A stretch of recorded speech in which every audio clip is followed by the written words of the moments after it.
সংবিধানের মধ্যে কোথাও মুক্তিযোদ্ধাদেরকে অনগ্রসর গোষ্ঠী হিসাবে কোথাও কোনো বলা হয় নাই। আমি কোর্টকে বলেছি যে এই আন্দোলনের একটা প্রেক্ষাপট আছে।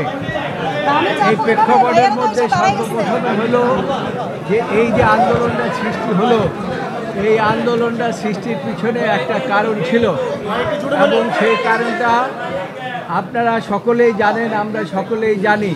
এবং আমি বলেছি সংবিধানের 27 অনুসারে রাষ্ট্রের কাছে সকলেই সমান।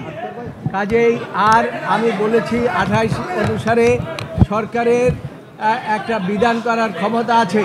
29-এ বলা আছে যে সরকার কাদেরকে নিয়ে এই একটা নীতি নির্ধারণ করতে পারে এবং সেখানে এই মুক্তিযোদ্ধারা এই যে সংবিধানটা সৃষ্টি হলো রক্তের বিনিময়ে, এই সংবিধানের মধ্যে কোথাও মুক্তিযোদ্ধাদেরকে অনগ্রসর গোষ্ঠী হিসাবে কোথাও কোনো বলা হয় নাই। কাজেই কোটা যদি করতে হয় এবং সেখানে 104 দ্বারায় যে কথা বলা আছে সংবিধানে যে অনগ্রসর ব্যক্তিদের বিষয়ে সরকার বিবেচনা করবেন, কিন্তু এই ক্ষেত্রে সেটা বিবেচনা করা হয় নাই। কাজেই এইটা সংবিধানের যে জাজমেন্টটি হয়েছে সেটা সংবিধানের ভায়োলেশন। কাজেই এই জাজমেন্টটি টিকতে পারে না এবং যেহেতু আপনার দেশের সর্বোচ্চ আদালত, আপনারা সেই দিক বিচার বিশ্লেষণ করে এই আমি যে অ্যাটর্নি জেনারেল যে সাবমিশন দিয়েছে এই জাজমেন্টটি বাতিল করা একান্তভাবে আইনের শাসনের জন্য প্রয়োজন, এই কথা এই সাবমিশনই আমি রেখেছি। আপনিও আপনার দল কি আজকে যে রায়টি দিল কোটা নিয়ে সেটিতে সন্তুষ্ট?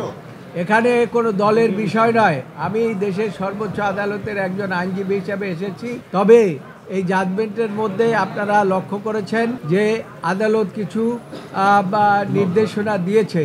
তার মধ্যে সমস্ত কোমলমতি শিশুদেরকে ক্লাসে যোগদান করতে বলেছে এবং সেখানে একটা জিনিস বিচার বিশ্লেষণ করা উচিত ছিল আদালতের। আমি জানি না পরবর্তীতে জাজমেন্ট আসলে সেটা পাওয়া যাবে।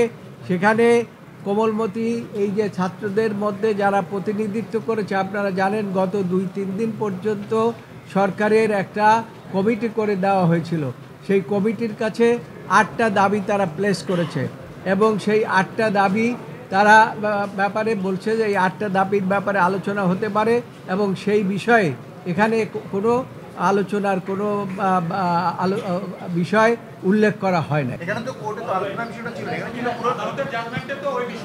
জাজমেন্টে ওই বিষয়গুলো ছিল না। এটা হচ্ছে আমার নিজস্ব মত যে এখানে যে কথা বলা হয়েছে কোমলমতি শিশুদেরকে এই হত্যার বিষয়ে আমাদের আপনারা যে কথা আমাকে প্রশ্ন করেছেন যে আমাদের দলের বিষয়, এই দলের বিষয় হচ্ছে দল কোনো এটার সাথে না, এই আন্দোলনের সাথে দলের কোনো সম্পৃক্ততা নাই। এই ঘোষণাটা আওয়ামী লীগ দিয়েছে। আওয়ামী লীগের সাধারণ সম্পাদক বলেছে যে এই আন্দোলনকে দমন করার জন্য ছাত্রলীগই যথেষ্ট এবং ছাত্রলীগই এই আন্দোলনের সূত্রপাত করেছে কোমলমতি শিশুদের উপরে হামলা করে। এইটা দেশের জনগণ কোনোদিনই কামনা করে না, আদালতও কামনা করে না, আমরা দেশের সচেতন নাগরিক আপনারাও কামনা করেন না এবং সাংবাদিকরাও এটা কামনা করে না।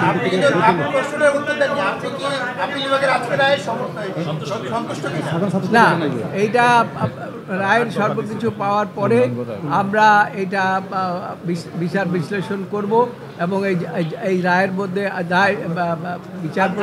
প্রধান বিচারপতি নিজেও বলেছে যে পরবর্তী আমরা যা যা দরকার সেগুলো এই রায়ের মধ্যে আমরা উল্লেখ করব।